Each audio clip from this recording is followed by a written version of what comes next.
How to redeem your Netspend gift card. Hi everyone, welcome back to our channel, The Solution Guy. In this video I will guide you on how you can redeem your Netspend gift card, so make sure to watch the video till the end. Well, in order to redeem your Netspend gift card, all you have to do is, first of all, you have to understand that there isn't a direct way to redeem your Netspend gift card, because there is a dedicated page or a place where you can apply the code and then redeem it in your account. That's not how it works. However, there are a couple of ways to actually convert your card into money and how you can redeem it.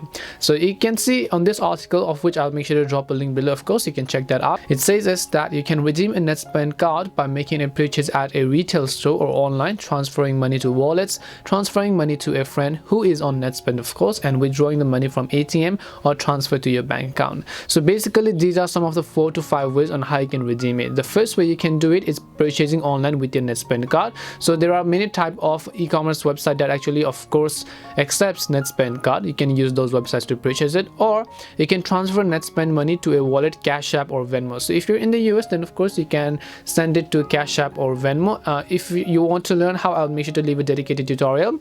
And then at the bottom, you also have transfer money to friend using Netspend FlashPay. If you have a friend or family member who has a Netspend card or account, you can use a Netspend FlashPay service to directly transfer funds from your card to them, and then they can just pay the money back to you. Or you can withdraw the Netspend card money from ATM. If you want to get Netspend card in the funds in the form of cash, you can also choose to withdraw the money on your Netspend card from an ATM, of course, as you can see. And last but not the least is simply by transferring the Netspend money to a bank account via PayPal, of course. Hope this video helped you. If it did help you, then make sure to leave a like and subscribe to our channel. If you have got any questions, feel free to leave them down. Thank you very much for watching till the end, and see you in the next video.